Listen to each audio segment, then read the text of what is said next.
Aquí estoy intentando completar o complementar la información que he dado en el blog en artefactos.es sobre la forma en que, creo yo, fue diseñada y construida la iglesia de San Miguel de Foces en Illescas. Aquí tenemos una panorámica aérea, es de Google Maps, de la iglesia de San Miguel de Foces, en la que podemos contemplarla en todo su esplendor desde el aire.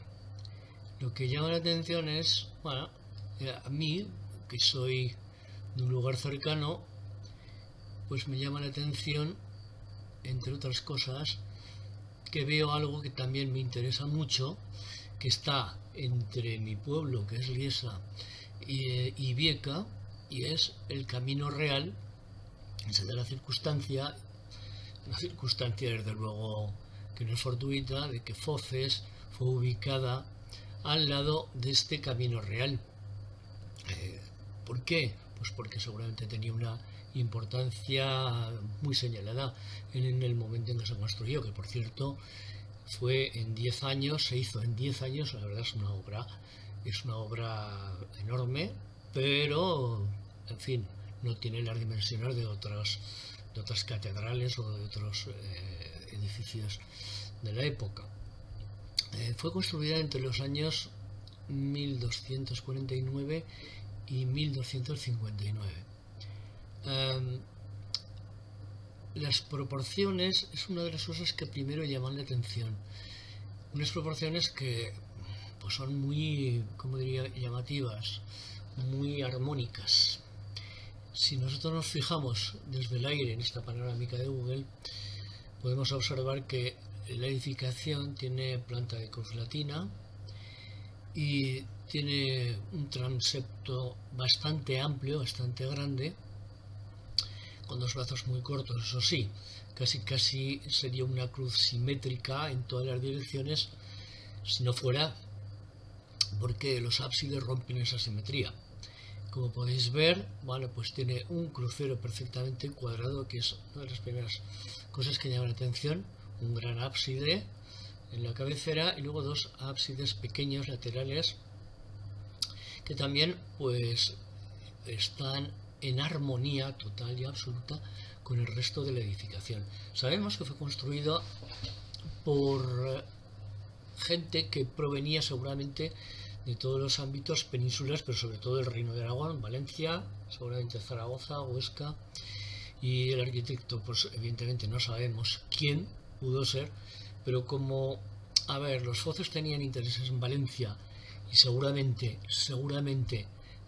los trabajadores eran parte de la gente asalariada por ellos, pues no sería de extrañar que tanto los canteros como los obreros como el propio arquitecto pues fueran o bien valencianos o aragoneses. En cualquier caso, sí que es bastante seguro que el que diseñó la Catedral de Valencia es muy posible que pusiera también su firma en esta construcción. Se llevan unos 30 años de diferencia una obra de la otra, y es importante recalcar que hay una conexión y que es evidente. Mi propósito, desde el primer momento, es evidentemente, tal como he puesto de manifiesto en el blog, explicar cómo se fabricó, cómo se construyó esta hermosa iglesia. Pero no es un propósito actual, es un propósito muy lejano.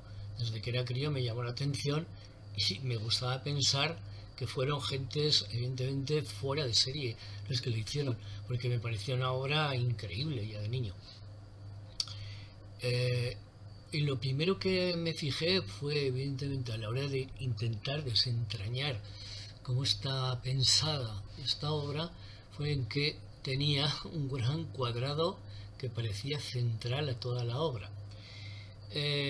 Sabía además que los arquitectos de la época, bueno, en realidad los arquitectos desde hacía muchos siglos, se inspiraban en medidas, proporciones clásicas, intentando emular a los antiguos, porque pensaban que en esas proporciones se encontraba depositada de alguna manera la divinidad, lo sagrado, y por tanto había que implementarlas en todas las obras. Entonces, cuando me puse manos a la obra para desentrañar este proyecto, lo hice desde la perspectiva de que debía encontrar unos determinados elementos que seguramente estarían presentes por lo que acabo de decir, y esos elementos evidentemente los he encontrado. ¿Ha sido una cosa fortuita? No sé, quizá no. Como sabía la relación, y voy a explicar la génesis un poquitín de mi explicación, como sabía la relación de esta iglesia con la Catedral de Valencia, pues lo que hice fue buscar, evidentemente, cómo era la Catedral de Valencia también desde el aire. Si observamos desde el aire la Catedral de Valencia, con el mismo procedimiento, es decir, a través de Google Maps, podemos observar que tiene una estampa familiar a lo que acabamos de ver. Hay algún parecido que es más que evidente. En principio vemos que tiene planta también de cruz latina, en este caso el módulo es bastante más alargado. Bueno, en realidad la catedral que vemos aquí, desde el aire, no es la catedral que se fabricó en el primer tercio, a partir del primer tercio del siglo XIII, porque esta tiene algún suplemento más, como es este último tramo. En realidad, lo que vemos aquí es un crucero evidente y dos brazos del crucero que forman el transepto entero completo de la iglesia, y luego vemos tres módulos del mismo tamaño, del mismo cuadrado que el crucero.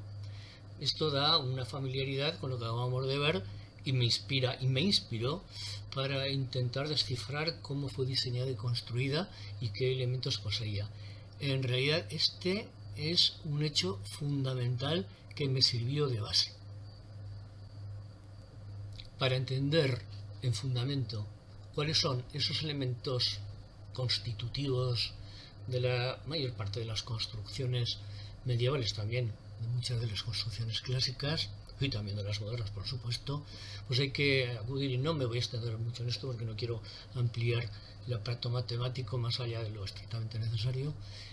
Hay que intentar descubrir qué elementos son, y los fundamentales son estos. En primer lugar, un cuadrado. Cualquier cuadrado puede servir de base, como intentaré demostrar más adelante, y a partir del cuadrado, pues los clásicos lo que hacían era trazar otras figuras, entre otras, pues un rectángulo, como en este caso se hace aquí, a través de la diagonal del cuadrado, se proyecta sobre el lado, y entonces lo que se obtiene es un cuadrado de esta guisa, que evidentemente tiene un valor más que testimonial. En realidad, para muchos, para los pitagóricos, que fueron los que se dieron cuenta del asunto, tenía un valor prácticamente divino, puesto que podían construir o debían construir de esa forma un elemento que poseía un lado irracional y otro racional, porque si os fijáis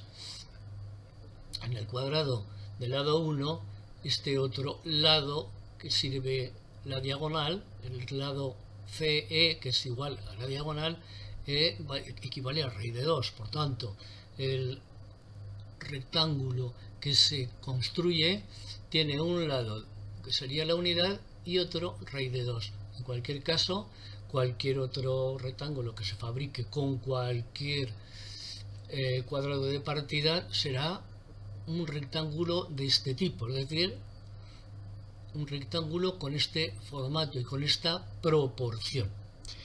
Hay otra proporción seguramente que es más evidente,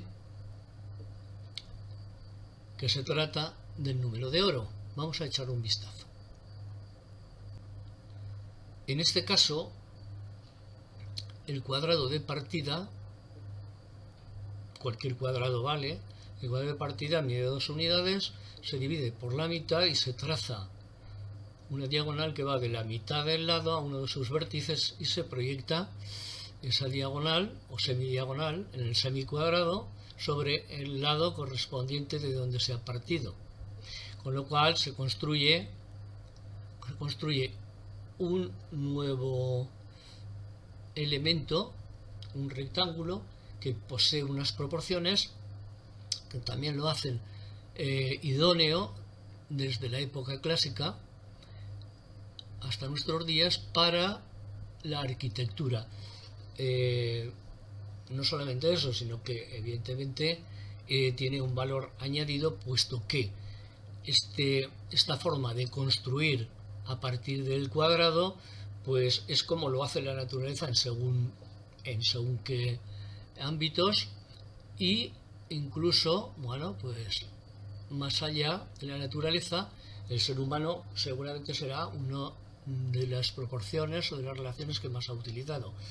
Se llama el número de oro y lo podemos encontrar, por ejemplo, en la concha de un nautilus, que es un molusco marino, y lo podemos encontrar también en el Partenón, que parece ser que fue obra de Fidias, que aplicó este formato, esta relación. Por último, vamos a intentar aplicar todo lo que hemos dicho a la planta de la nave completa de San Miguel de Foces. Y como he dicho anteriormente, me fijé en la Catedral de Valencia, en que sobresalía con una evidencia enorme un cuadrilátero central, que en este caso en la iglesia de Foces yo he puesto el imitado aquí en el centro en color azul, y que evidentemente es más difícil de ver aquí que en la Catedral de Valencia. Si buscamos los planos de la Catedral de Valencia, veremos que las columnas son mucho más estrechas, pero aquí no nos dejemos engañar y lo aplicamos no a una columna en concreto, sino al grupo completo de columnas, y nos aparece un cuadrilátero de unas medidas además muy concretas, unas medidas que son en concreto 13 varas aragonesas. Cada una de ellas medía 77,2 centímetros, unos 10 metros aproximadamente. Si trasladamos este cuadrilátero a ambos lados del mismo, vemos que nos aparecen otras medidas utilizables, practicables, como ahora veremos, para seguir construyendo o diseñando el proyecto de la iglesia. Aquí hay que hacer notar que todas las líneas de los cuadriláteros pasan por medio de los tabiques, por la mitad de los tabiques. Evidentemente la planta ahora ya no es muy regular, tampoco a lo mejor hubo en su momento mucha certeza en su trazado, pero es evidente.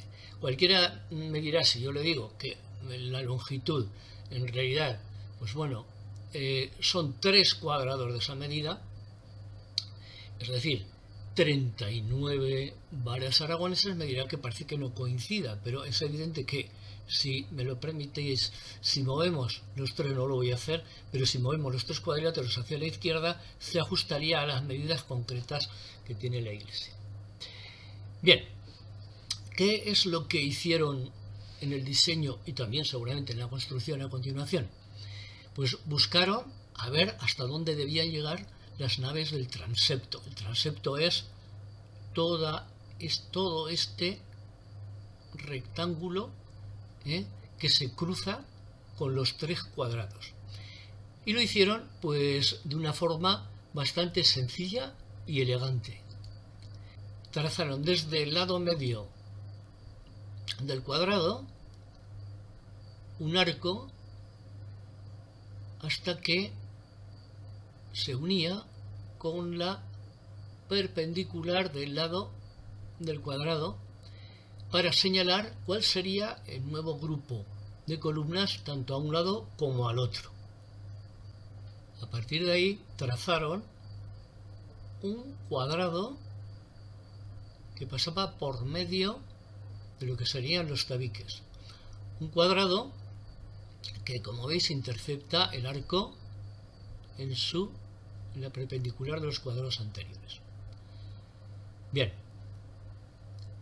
una vez construido ese cuadrado, Lo que hicieron fue situar otros 2 cuadrados para señalar en principio el perímetro exterior total y el perímetro interior. ¿Para qué sirvieron estos cuadrados? Evidentemente para tener la anchura de lo que serían los muros en todas direcciones. Y a continuación, la única tarea que les quedaba en realidad para construir por completo o para diseñar por completo la iglesia era trazar los ábsides. Y los ábsides, en este caso, desde luego es mi opinión, se trazaron utilizando el cuadrado primero, llevando este radio, que como podéis ver ahora coincide con el final del cuadrado, y se trazó un arco para los ábsides menores, para los absidiolos.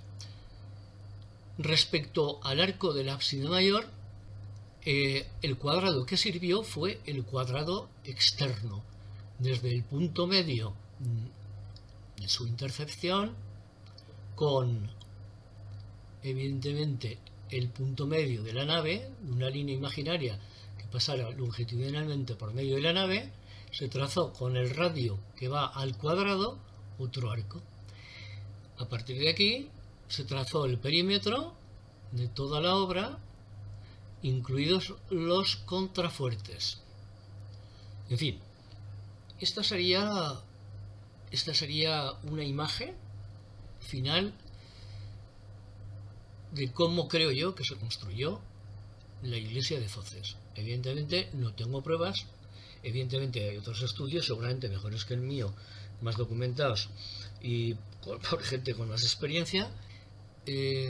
No he fabricado, no he pensado, no he intuido un proyecto para descifrar cómo se hizo el alzado de la nave, entre otras cosas porque me parece que fue algo laborioso e improvisado. No tengo la impresión de que no fue como el diseño de la planta, y por tanto prefiero no meterme en ese berenjenal. Es muy posible que también se puedan encontrar medidas áureas, que se puedan encontrar cuadrados estructurales, pero yo he buscado y no me ha resultado muy fácil. Más bien me ha resultado imposible, por tanto lo he dejado estar. Y aquí lo dejo, sin más.